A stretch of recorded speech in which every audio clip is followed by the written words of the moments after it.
créateur de l'univers, le grand Jésus.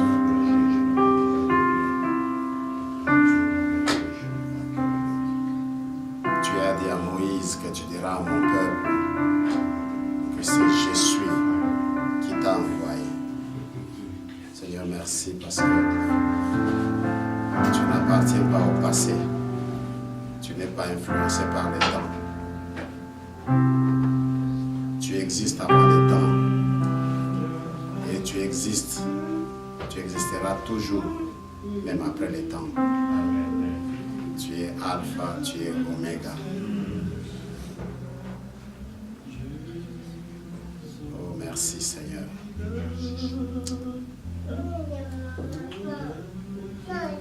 Il est écrit porte éternelle, élevez-vous lento. Élevez-vous porte éternelle, que le Dieu de gloire fasse son entrée. Il est puissant dans les combats, c'est toi. Le véritable Dieu. Seigneur, merci parce que nous ne sommes pas seuls. Nous sommes avec toi. Tu as dit, je ne vous délaisserai point. Je ne vous abandonnerai point. Je serai avec vous tous les jours jusqu'à la fin des temps. Tu es fidèle. Tu es fidèle. Tout seul.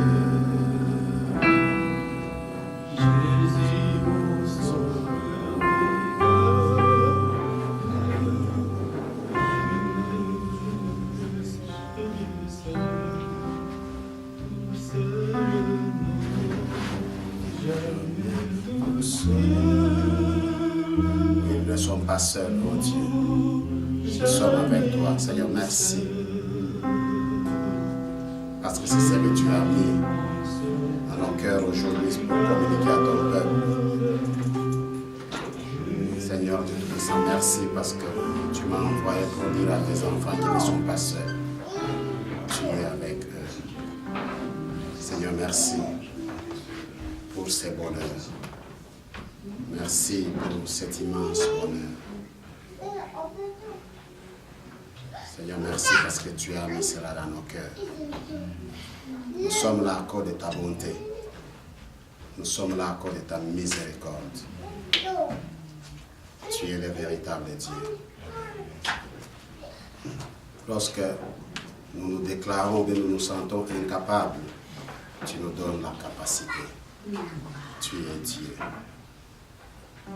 Chantons ensemble ces cantiques pour cet immense bonheur. Sois heureux, mon ami, parce que tu n'es pas seul. Le Créateur de l'univers est avec toi. Merci, oh Dieu. Voilà, merci, oh Dieu.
Parce que tu as un sauveur.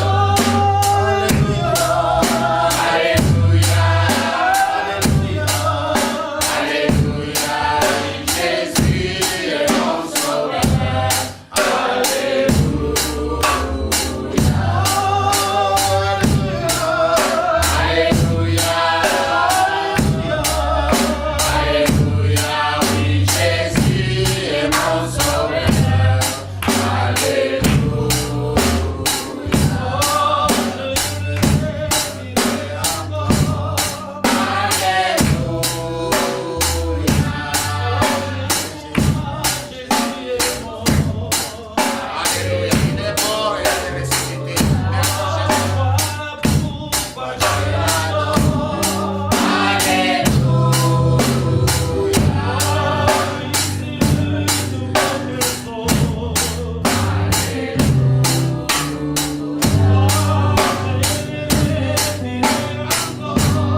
Seigneur soit glorifié. Nous nous levons, chacun avec sa Bible. Voici ma Bible.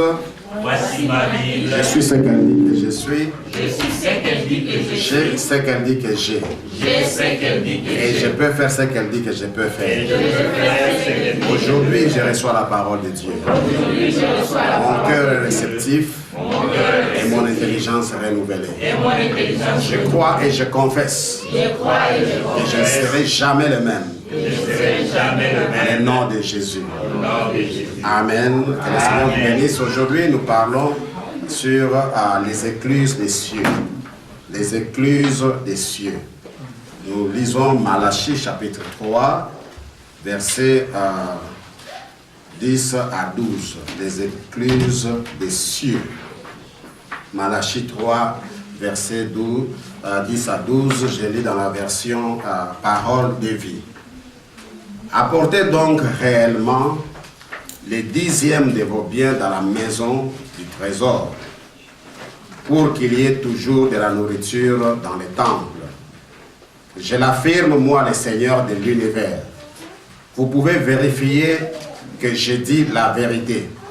Vous verrez alors que j'ouvrirai pour vous les réservoirs d'eau du ciel et que je vous couvrirai de bienfaits abondants. Pour vous, je détournerai les criquets, ils ne détruiront pas vos récoltes, ils n'empêcheront pas vos vignes de donner du raisin. Je le promets, moi le Seigneur de l'univers. Tous les autres peuples diront que vous êtes heureux, car la vie sera très agréable dans votre pays. Je le dis, moi le Seigneur de l'univers. Alléluia. Amen. Je reprends la lecture. Malachie 3, versets 10 à 12. Je suis dans la version Parole de vie. Apportez donc réellement les dixièmes de vos biens dans la salle ou bien dans la maison du trésor pour qu'il y ait toujours de la nourriture dans les temples. Je l'affirme, moi le Seigneur de l'univers. Vous pouvez vérifier que je dis la vérité. Vous verrez alors que j'ouvrirai pour vous les réservoirs d'eau du ciel et que je vous couvrirai de bienfaits abondants. Pour vous, je détournerai les criquets, ils ne détruiront pas vos récoltes, ils n'empêcheront pas vos vignes de donner du raisin. Je le promets, moi le Seigneur de l'univers. Tous les autres peuples diront que vous êtes heureux, car la vie sera très agréable dans votre pays. Je le dis, moi le Seigneur de l'univers. Alléluia. Amen. Les écluses des cieux. Je me souviens d'un témoignage d'une dame qui avait fait, qui était mariée 10 ans plus tard après le mariage et n'avait pas d'enfant. Et tous les jours, elle demandait au Seigneur les enfants. Elle demandait au Seigneur, merci mon interprète, continue. Alléluia. Elle demandait au Seigneur les enfants. Alors un jour, elle va dans son église, le pasteur prêchait, il a parlé de ça. Le pasteur a dit, amenez les dixièmes de vos biens dans la maison du Seigneur. Et elle n'avait pas d'argent. Elle s'est dit, qu'est-ce que je dois faire? Pendant qu'elle voyait les gens s'élever, comme sa maison n'était pas aussi loin, n'était pas loin de l'église, pendant qu'elle voyait les gens s'élever, elle ne pouvait pas s'élever parce qu'elle n'avait pas d'argent. Elle a couru, elle est allée dans sa maison, elle a trouvé 2 paquets de sucre. Et elle a amené ces 2 paquets de sucre. Bien aimé dans le Seigneur, les mois qui venaient, après cela, elle a conçu. Alléluia. Amen. Dieu a dit, vous verrez ce que je ferai. J'ouvrirai les réservoirs du ciel. Mes amis, il nous arrive parfois d'atteindre un certain niveau ou bien certaines limites dans la vie.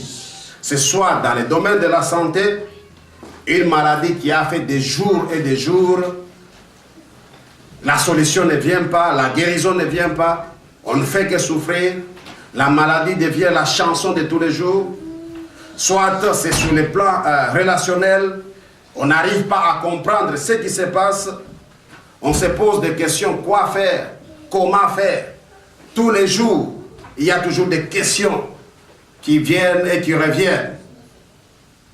Je dirais, plus on se pose des questions, on devient comme un philosophe, quelqu'un qui ne fait que réfléchir. Bien-aimés dans le Seigneur, vous vous posez des questions, peut-être ce matin aussi plusieurs questions, mais j'ai une réponse pour vous. Vous n'êtes pas seul. Le Seigneur de l'univers est avec vous. Alléluia. Aide-moi à dire à ton voisin que tu n'es pas seul. Le Seigneur de l'univers est avec toi. Oui, le Seigneur de l'univers est avec vous. Malachie 3 dit ceci. Lorsque nous donnons à Dieu, il nous ouvrira les réservoirs d'eau du ciel. Puis il nous couvrira des bienfaits en abondance. Alléluia. Des bienfaits en abondance.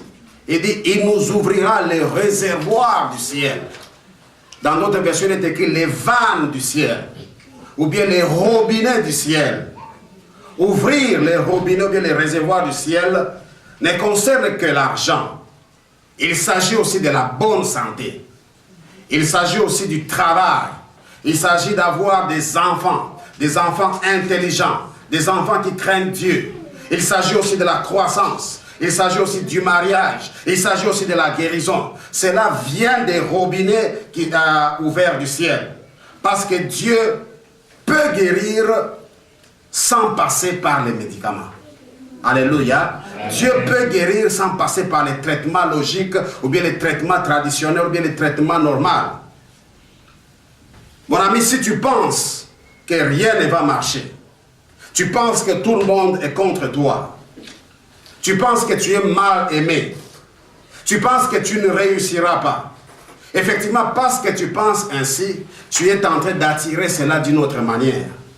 Aujourd'hui, fais-moi une faveur. Essaie un peu de tourner cette page négative. Alléluia. Cette page des choses toujours négatives. Je vais te dire une chose. Ces mauvaises pensées, cette page négative ne te profite à rien. Elle te détruit tous les jours. Alléluia. Amen. Laisse cette page en arrière. Vois les choses autrement et avance. Qu'est-ce que je ferai dans ce pays? Je suis arrivé, je ne sais pas quoi faire. Tu te poses des questions, je t'ai donné déjà la réponse. Tu n'es pas seul, le Seigneur de l'univers est avec toi. Tourne vers lui et dis-lui, Seigneur, que dois-je faire? Montre-moi la direction. Dieu est fidèle, il te montrera le chemin à prendre. Il te montrera une direction et ça sera la meilleure, la bonne, et tu ne regretteras jamais d'avoir consulté Dieu et tu ne regretteras jamais d'avoir reçu les conseils de Dieu. Qui dit gloire au Seigneur. Gloire au Seigneur. Je suis malade, mais je ne sais pas quoi faire. Tu es malade, bien sûr, mais tu n'es pas seul. Amen. Je n'ai pas d'argent, je ne sais pas quoi faire. Effectivement, tu n'as pas d'argent, mais tu n'es pas seul. C'est lui qui a l'or et l'argent qui lui appartient tous les temps, au siècle des siècles, est avec toi. Alléluia. Amen. Je ne vois pas comment m'en sortir. C'est vrai, tu ne vois pas comment t'en sortir. Tu ne vois pas comment t'en sortir, mais il y a quelqu'un qui a dit, je suis le chemin, la vérité et la vie. Il te donnera un chemin. Je connais un homme qui avait un problème urinaire très sérieux. Il ne savait pas d'où cela venait. Et il ne pouvait même pas expliquer. Un jour, il se rend à l'hôpital. Après les examens, le staff médical, son médecin vient et lui dit que, monsieur, vous êtes atteint par le cancer de la prostate. Ceux qui le connaissaient avaient vu comment ce monsieur maigrissaient. Tous les jours, parce que pour uriner, c'était très sérieux, il ne pouvait pas. Et le monsieur ne faisait que maigrir. Il avait sérieusement maigri. Ceux qui le connaissaient disaient que ses jours étaient à compter au bout des doigts. Son entourage désespérait déjà. Le seul rendez-vous qu'on pouvait lui donner, c'est la mort. Alléluia. Amen. Tout le monde pensait que, en tout cas, celui-ci va mourir. Effectivement, il n'avait même pas de moyens pour suivre les soins médicaux. Les chiffres qu'on lui avait donnés à l'hôpital étaient tellement grands, il ne savait pas par où commencer, comment avoir cela. Et le monsieur était toujours dans sa maison. Et dans les pays où ça se passe, c'est à Kinshasa, au Congo, eh bien, on venait lui proposer des médecines traditionnelles. Il y a des praticiens là-bas qui ont toujours des racines par-ci, par-là. Et on lui disait que si tu essayes ceci, ça va marcher. Parce qu'il n'avait pas l'argent pour continuer les soins médicaux à l'hôpital. Alors un jour, il va à l'église, au culte, comme celui-ci. Et les pasteurs étaient en train d'enseigner comment donner. Les pasteurs disaient que Dieu est fidèle à sa parole. Il accomplit par sa main tout ce qu'il dit par sa bouche. Et les pasteurs ajoutent que Dieu se souvient toujours de ce que nous lui donnons. Psaume 20, verset 4, 5 dit ceci. Qu'il se souvienne de tes offrandes et qu'il agrée tes holocaustes. Qu'il te donne ce que ton cœur désire et qu'il accomplisse tous tes desseins. Quand le pasteur a dit cela, cet homme a été touché par cette parole et directement il a réagi. Immédiatement, il avait quelques monnaies dans sa poche, il a mis dans les paniers de l'offrande. Alléluia. Et il est rentré. Il s'est dit lui-même, si autrefois je n'avais pas donné des offrandes, même si autrefois, je ne sais pas comment, si ces offrandes étaient agréées par Dieu ou pas, mais que le Seigneur se souvienne au moins de ce tour, de ce que je viens de faire aujourd'hui. Après la prédication, le pasteur a prié pour la congrégation. Il a dit que le Seigneur vous bénisse, que le Seigneur se souvienne de vos offrandes et qu'il accomplisse ce que vos cœurs désirent. Alléluia. Et il a reçu cette prière avec foi. Il est rentré aussi à la maison. Chez lui, il priait, il dit Seigneur, merci. Souviens-toi de moi, souviens-toi de mon offrande, ne fût-ce que d'aujourd'hui. Seigneur, souviens-toi et accomplis les desseins de mon cœur. Ce que je désire pour ce moment, Seigneur, ce n'est pas deux choses. La seule chose que je désire, que je sois guéri. Quelques jours plus tard, cet homme est allé encore en consultation, voir son médecin comme d'habitude. Son médecin traitant avait recommandé la biopsie, qu'on essaie un peu de voir, pour déterminer quel était le niveau de la tumeur, si cela demandait une intervention chirurgicale ou bien s'il fallait qu'il passe par la chimiothérapie ou quoi. Et lorsque le monsieur s'en va, on vient donner des résultats au médecin. Le médecin s'exclame et dit, je ne suis pas quand même amateur dans ce service. Je suis spécialiste, j'ai beaucoup d'années d'expérience, mais ce que je viens de voir, je n'ai jamais vu cela de tous les temps. Alléluia. Je ne vois plus la tumeur, le cancer est parti. Alléluia. Aujourd'hui, notre frère est pasteur, est vivant. Alléluia. Il est venu ici il y a 2 ans et il a prêché à cet endroit. Alléluia. Et c'est comme ça que Dieu l'a guéri. Bien-aimé dans le Seigneur, chaque fois que je vois Dieu faire quelque chose avec l'un, je crois toujours qu'il fera avec l'autre. Il est écrit, Dieu ne fait exception de personne. Dieu n'est pas fanatique de quelqu'un. S'il fait avec quelqu'un aujourd'hui, il fera certainement avec quelqu'un d'autre. Ceux pour qui Dieu a travaillé ou bien Dieu a agi, ils ne sont pas spéciaux. Ce sont des personnes comme toi. Alléluia. Ils ont la même tête comme tu as, les yeux comme tu as. Dieu a fait avec eux, Dieu peut faire aussi avec toi. Amen. Qui dit gloire au Seigneur. Amen. Note ceci. Chaque fois que tu donnes à Dieu, Dieu voit. Alléluia. Amen. Chaque fois que tu donnes à Dieu, Dieu voit. Parce qu'il voit, un jour, il se souviendra. Amen. Ce que je te demande, continue à faire ta part. Continue à honorer Dieu. Continue à donner. En donnant dans sa maison. Si tu fais cela, il est écrit, il ouvrira les vannes d'eau du ciel. Et il vous donnera de bonnes choses en abondance. Voici ce que dit la Bible dans Genèse 8, verset 22. Tant que la terre subsistera, les semailles et la moisson, le froid et la chaleur, l'été et l'hiver, les jours et la nuit ne cesseront point. Ce même verset se traduit autrement dans la version Parole de vie. Tant que la terre durera, on sèmera et on récoltera. Il fera froid, il fera chaud. Il y aura la mauvaise saison, il y aura la belle saison. Il fera jour, il fera nuit. Et l'apôtre Paul vient plus tard renforcer cela en disant, chacun sera responsable de ses actes. Ou encore, il y a le temps où l'on sème et le temps où l'on récolte ce qu'on a sémé. Alléluia. Amen. Galates 6, verset 5. Un ami à moi, après notre séparation, lors de la guerre au Congo, de l'AFDEL, moi j'étais parti vers l'ouest, lui est parti vers l'est, et il va se retrouver, il s'est rendu, après il y a eu des mouvements, il s'est retrouvé en Tanzanie, où il va encore manquer une occasion pour venir vivre au Canada. Mais néanmoins cet ami, tel que je le connais, pendant que nous étions ensemble, nous servions Dieu à l'université. Nous avions en 1993, en 1993, à l'université, commencé des cellules de prière dans notre université. Nous avions commencé un groupe de réveil à l'université et le Seigneur nous utilisait.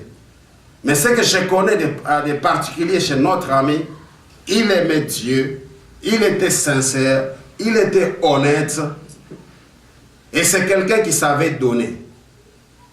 Il partageait ses biens. Tous les jours après prière, quand on se retrouvait quelque part dans un auditoire pour prier, il nous amenait toujours dans sa chambre pour manger quelque chose.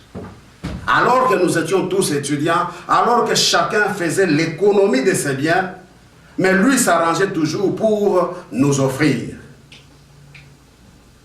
Lorsqu'il a raté en Tanzanie l'opportunité d'aller vivre au Canada, mais il a eu quand même une voie de sortie, il est allé en Afrique du Sud.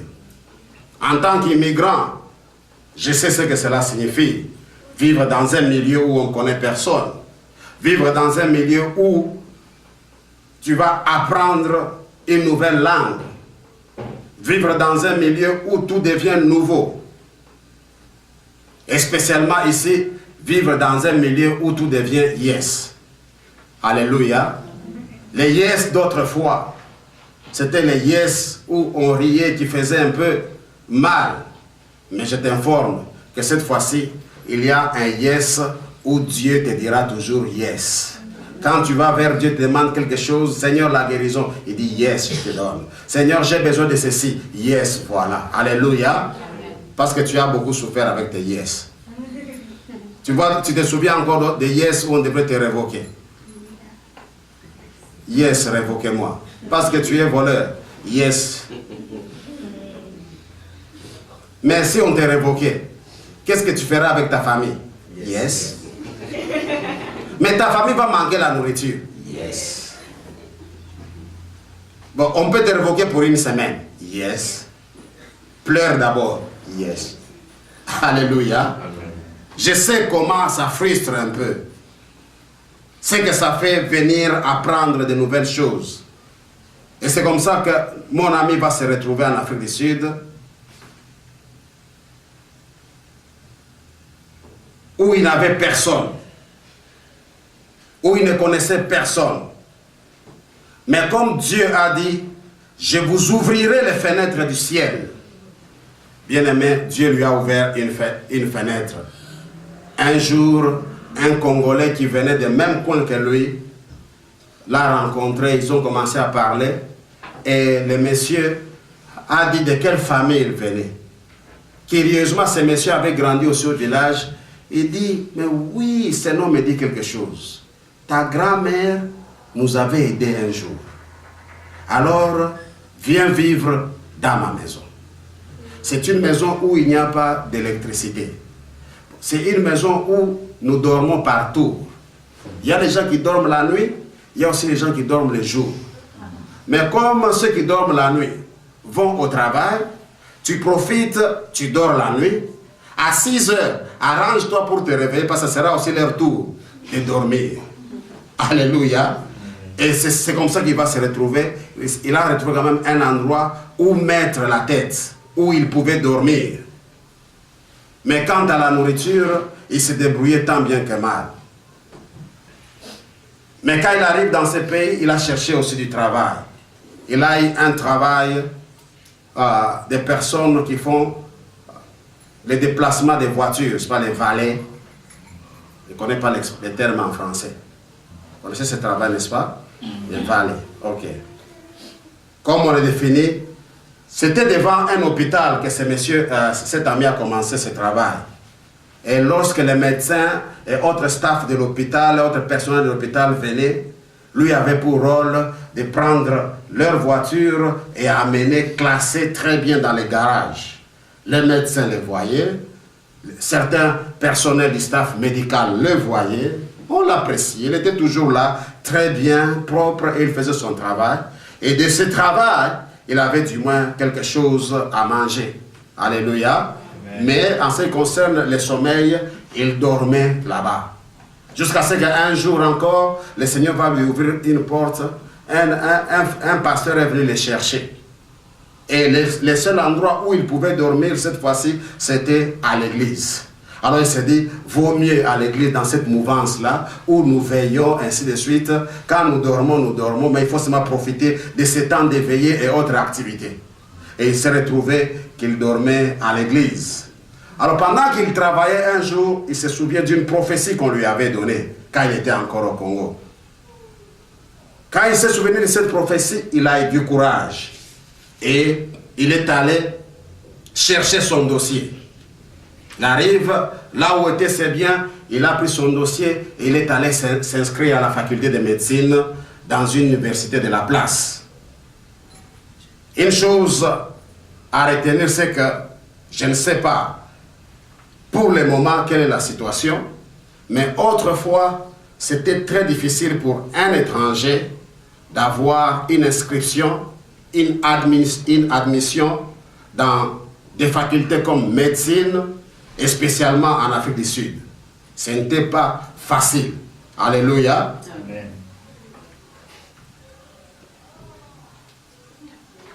Alors il se pose la question, Seigneur, qu'est-ce que je dois faire? Et effectivement, qu'est-ce que Dieu a fait?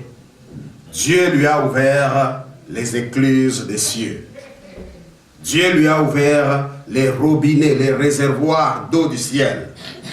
Bien aimé, je vous épargne de tout ce qui s'est passé comme complication avant d'avoir son inscription. Mais finalement, il est parvenu à avoir cette inscription. Mais malgré qu'il venait d'avoir l'inscription, une autre question vient. Comment payer les frais académiques?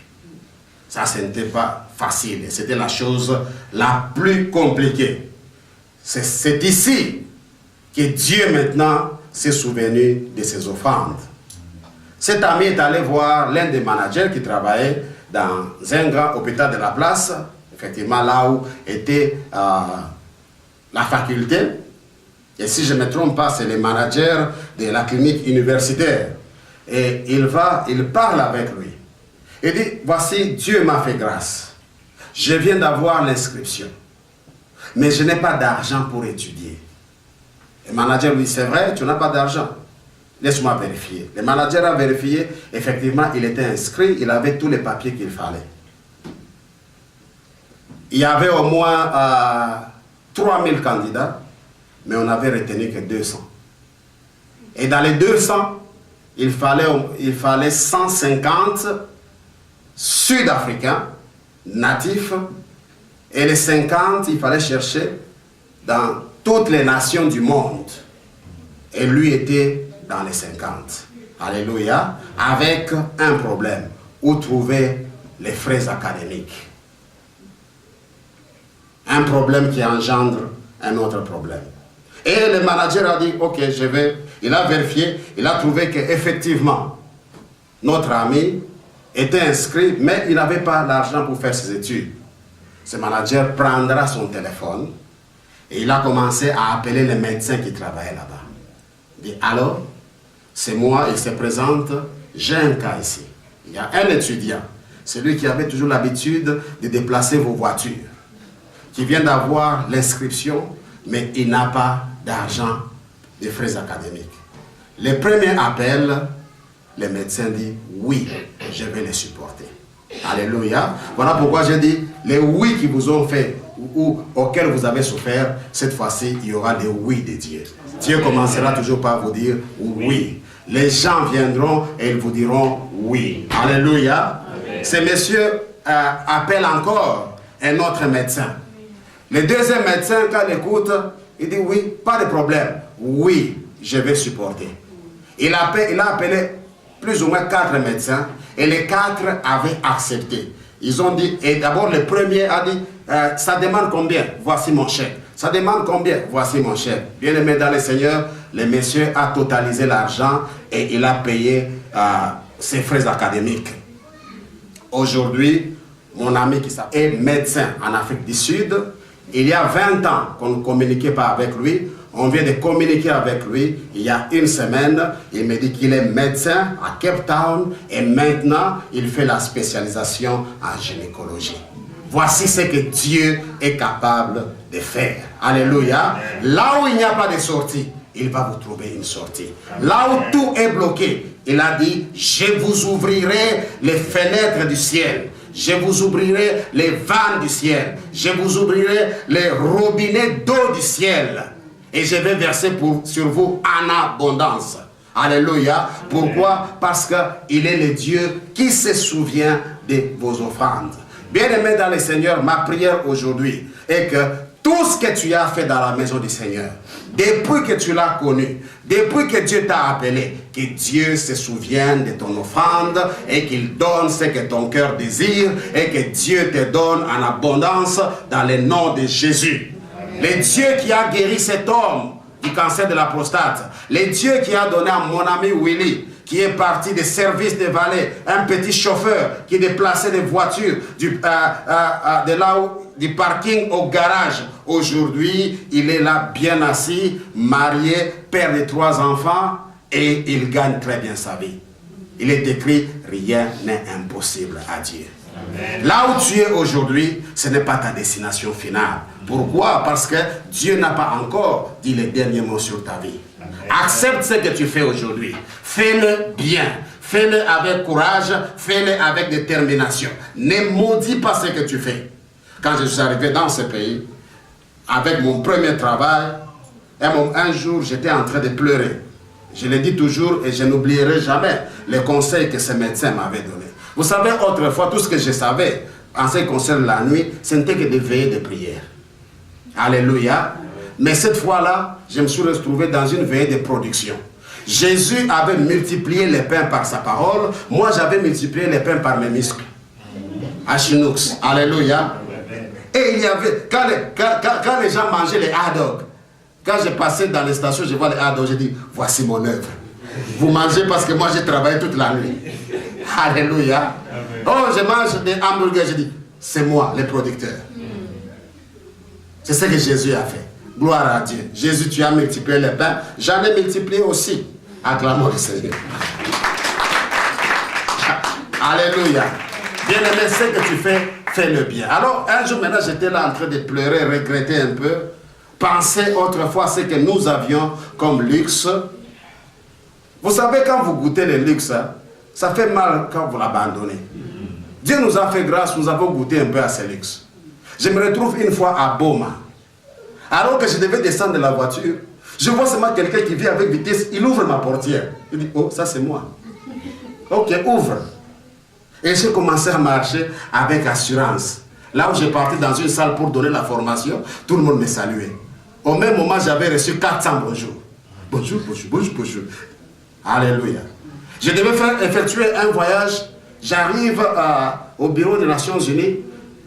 Je vois un contingent des militaires des Nations Unies, au moins 8 qui viennent là-bas. Ils disent, ok, nous sommes en train de chercher tel monsieur. Je dis, c'est moi. Il dit, ok, cet avion est là pour vous, avec du matériel que vous avez, et nous vous accompagnons. Je dis, l'avion est là pour moi. Vous savez, ce temps-là, je n'avais pas d'iPad. Si j'en avais, alléluia, alléluia, si j'avais l'iPad ce jour-là, mais surtout à surfer quand vous êtes dans les airs. Pourquoi? Parce que Dieu se souvient. Mes amis, Dieu voit ce que vous faites et Dieu se souvient. Je répète encore ma prière, que Dieu se souvienne de vos offrandes. Ce qu'il a fait avec les uns, il a fait avec les autres. Et quelle était la prophétie qu'on lui avait donnée, qu'on avait donnée à Willy? Et cette prophétie s'est accomplie exactement comme on lui avait dit.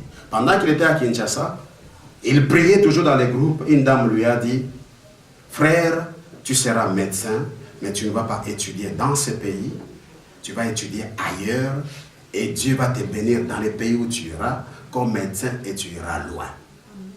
Il a fait ses études de médecine au Congo jusqu'en 3e graduat, c'est là où nous étions séparés. Il est parti, il a repris, et aujourd'hui, le Seigneur est en train de le bénir. Souvenez-vous ceci, Dieu ne fait exception de personne. Dieu n'est pas fanatique de quelqu'un. Alléluia. Il a fait avec lui, il fera avec toi. Lui, c'est le domaine de promotion, toi, c'est la santé. Que tu sois guéri dans le nom de Jésus.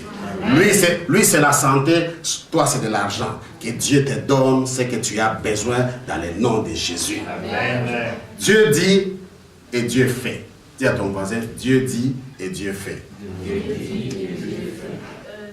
Lorsque le robinet du ciel s'ouvre, il y a la pluie des faveurs de Dieu.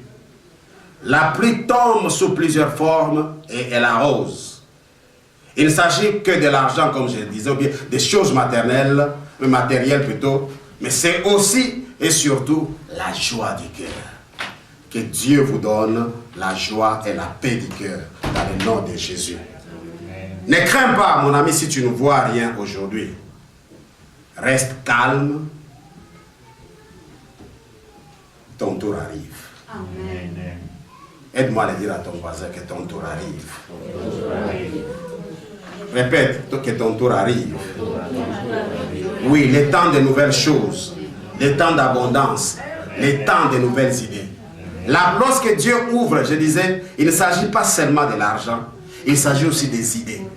Dieu peut te souffler, ce n'est pas une petite idée, que tu puisses commencer, même les landres quelque part, lavage à sec, bien-aimé, Dieu te bénit par là. Dieu peut t'ouvrir, te donner une petite idée, que tu commences seulement un petit garage, il te bénit. Bien-aimé, la pluie de Dieu vient de plusieurs manières et chacun bénéficie de sa façon. Que chacun, ici dans le nom de Jésus, bénéficie quelque chose de cette pluie qui tombe déjà maintenant. Je crois à cette pluie que Dieu est en train d'envoyer parmi nous. Que Dieu vous donne des idées, que Dieu vous donne une bonne santé, que Dieu vous donne de l'argent si vous désirez cela, que Dieu vous donne des enfants, que Dieu vous donne le mariage dans le nom de Jésus. Amen. Je disais que si tu es malade, tu recevras la pluie de guérison.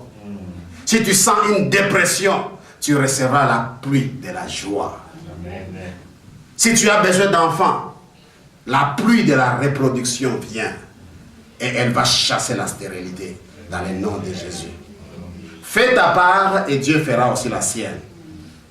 Je t'encourage parfois à dire merci à Dieu même si tu ne vois rien. Tu as prié pour quelque chose, tu ne vois pas encore la chose, ne te décourage pas, reste calme. Ce que je vais te demander, prends ton temps à dire merci à Dieu.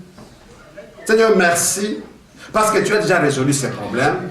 Je ne vois pas la solution, mais je sais que la solution est à chemin. Alléluia. Je ne vois pas ce que je demande, mais je sais que je ne suis pas seul. Ce que j'ai demandé arrive. Je ne vois pas ceci, mais je vois cela venir. Reste confiant, parce qu'à tout moment, Dieu peut ouvrir les robinets du ciel. Dis à ton voisin, reste confiant. À tout moment, Dieu peut ouvrir ses robinets. Et vous savez, lorsque Dieu ouvre ses robinets, quand ça vient, il est même écrit qu'il fait tomber la pluie sur les méchants et sur les justes. Quand ça vient, bien aimé dans le Seigneur, personne ne peut arrêter. Il n'y a pas un parapluie qui peut arrêter l'abondance de Dieu. Il n'y en a pas. Quand la guérison de Dieu vient, elle vient. Si c'est toi l'adresse, elle vient à ton adresse et elle ne va pas rater. Ce que Dieu a destiné pour toi, vient pour toi et cela ne ratera pas. Tu es la cible de Dieu. Tu es le target de Dieu dans le nom de Jésus. J'ai appris, bien-aimé dans le Seigneur, à remercier Dieu lorsqu'il fait quelque chose. Seigneur, merci pour le travail que tu m'as donné. Seigneur, merci pour le ministère. Seigneur, merci pour les portes ouvertes. Mais nous devons, bien-aimé, aussi apprendre à lui dire merci pour ce qui n'est pas arrivé. Merci Seigneur parce qu'il n'y a pas eu de mort. La mort n'est pas arrivée dans ma famille. Merci Seigneur. Merci Seigneur parce qu'il n'y a pas eu de mort. Merci Seigneur parce que les instruments de l'église, de musique ne sont pas tombés en panne. Merci Seigneur parce que j'ai conduit toute l'année 2016 et ma voiture n'a pas connu de panne. Même s'il y avait quelques pannes, Seigneur, merci parce que aujourd'hui, elle est en bon état et je peux encore m'en servir. Alléluia. Dites merci à Dieu pour ce qu'il fait et dites merci aussi à Dieu pour ce qui n'est pas arrivé. Seigneur, merci parce qu'il n'y a pas eu de catastrophe. 1 Roi 18 nous parle de l'histoire d'Élie et Tishbite. Il y avait la sécheresse dans les pays au temps d'Élie. Après avoir égorgé, après son exploit, après avoir égorgé les prophètes de Baal et les tué tous, Élie a dit à Akab de monter et de boire, de manger et de boire, parce qu'il sentait la pluie s'annoncer. Je dis bien, c'était le moment de la sécheresse. Qu'est-ce que Élie avait vu pour dire que la pluie venait? Physiquement, matériellement, rien ne pouvait s'expliquer, rien ne pouvait se manifester. Mais en lui, il sentait que la pluie était en train de venir. Bien-aimé dans le Seigneur, sans la guérison venir, sans la joie venir, sans la paix venir, alléluia, amen. Sans l'abondance venir, sans les grandes choses, ce que tu es en train de désirer, sans les venir, ne t'éloigne pas de cela. Commence déjà à les appeler. Commence à les voir venir et sois prêt à occuper cela, à posséder cela. Élie n'avait rien vu. Il n'y avait aucun signe de pluie. Mais il a dit à Akab, va, mange, car la pluie est en train de venir. Mais Élie lui-même monte au sommet du mont Carmel. Et là, il était la tête contre ses genoux. Et il a envoyé son serviteur d'aller du côté de la mer pour voir s'il y avait un signe de pluie. Son serviteur s'en va pour la première fois, aucun signe de pluie. Mais c'est Élie qui a dit à Akab, va, mange et bois parce que la pluie vient. Il envoie son serviteur pour la première fois, son serviteur ne voit rien. Il rentre la deuxième fois, jusqu'à la 7e fois. Il voit un petit morceau de nuage qui avait la forme de la main. Et il rentre, il dit à Élie que voici ce que j'ai vu. Bien aimé, c'est à partir de ce moment, quand ils ont agréé cela, que les nuages s'est noirci et il y a eu une très forte pluie. Et Élie a envoyé le message à Akab que attention que la pluie t'arrête. Alléluia. Après un petit instant, il y a eu une forte pluie. Parce que tout le ciel était noirci et la pluie est tombée en abondance. Voici, bien-aimé, ce que Dieu peut faire lorsqu'il ouvre les réservoirs du ciel. Quand tu t'en vas quelque part, tu ne vois rien, tu ne vois pas d'issue, tu ne vois pas par où commencer, tu ne vois pas comment prendre l'initiative. Mais je t'ai dit ceci, souviens-toi, tu n'es pas seul. Le Créateur de l'univers est avec toi. Tu sens que c'est bloqué, n'oublie pas que c'est lui le chemin, il va t'ouvrir un chemin. Alléluia. Amen. La pluie est venue en abondance, bien-aimé dans le Seigneur. Et cette pluie n'est pas passée par des méthodes traditionnelles. Vous savez, pour dire qu'il y a la pluie, vous pouvez sortir et dire, voilà, il y a les nuages, c'est noirci. On appelle ça les cumulonimbus. Oui. Voilà. Je remarque les cumulonimbus. C'est tellement noir. Ah, il y a encore la géographie. Alléluia. Mais cet homme ne voyait pas ça. Son serviteur n'a pas vu. Avec un ciel très clair, mais une grande pluie devrait tomber. Bien aimé, même si tu ne vois rien, mais je te dis seulement, crois avec moi, sens cela venir. Attire cela. Va vers cela, parce que cela vient. Et cela dans le nom de Jésus. Il y a un silence, dis-toi que c'est un silence apparent. Dieu a déjà parlé. Il y a le noir, Dieu est celui qui peut appeler la lumière sans passer par la source. La Bible dit, il y avait les ténèbres, Dieu a dit que la lumière soit et la lumière fut. Aujourd'hui, nous avons appris en géographie que le soleil est la source de lumière. Mais lorsque Dieu a besoin de la lumière, il n'a pas besoin du soleil. Alléluia. Il guérit, comme je disais, bien-aimé dans le Seigneur, sans passer par les méthodes traditionnelles. Lorsque Pierre est arrivé à la porte du temple, avant d'entrer, il a trouvé les paralytiques qui étaient là, qui demandaient de l'argent. Pierre a dit à ces paralytiques, regarde-nous. Et les paralytiques les a regardés. Il dit, au nom de Jésus qui s'en arrête, lève-toi et marche. La Bible dit tout à coup, et il s'est levé. Bien-aimé, ce monsieur a été guéri sans passer par la réhabilitation. Ce monsieur a été guéri sans passer par la chirurgie. Il n'est pas passé par les méthodes traditionnelles de la guérison. Il est guéri par la simple parole de Pierre que lève-toi et marche au nom de Jésus. Alors qu'il attendait l'argent, ce que Pierre avait dans ses mains, c'était la force à donner aux muscles et aux os. Cet homme s'est levé. Il a donné à Marie un enfant sans qu'elle connaisse d'homme. Dieu ne donne pas nécessairement par des méthodes traditionnelles, par des méthodes connues. Il a ses méthodes, il est Dieu et il agit comme il veut. Il a tué Goliath par David, sans que David ne soit expert en armée. Nulle part, David était dans une académie militaire. David a été allé se spécialiser pour dire, les gens comme de Goliath, voici la méthode qu'il faut utiliser. Alors que Goliath venait avec ses armes, quelqu'un qui avait de l'expérience, mais David est venu avec une lance-pierre. Ça, c'est quand Dieu vous ouvre les écluses des cieux. Ça, c'est quand Dieu vous ouvre les robinets du ciel. Je disais ceci, il utilise la lumière sans passer par la source connue géographiquement. Il parle par sa bouche et il agit par sa main. Il parle par sa bouche et il agit par sa main. Si tu crois à cette parole, je déclare la saison d'abondance dans ta vie, je déclare la saison de joie, je déclare la saison de paix, je déclare la saison de récolte, une bonne récolte et une récolte en abondance. Et c'est là dans le nom de Jésus-Christ Nazareth. Que le peuple de Dieu dise Amen. Amen. Et nous allons nous lever pour dire merci à Dieu. Lèvons-nous tous ensemble, disons merci à Dieu pour sa parole. Nous sentimos el poder.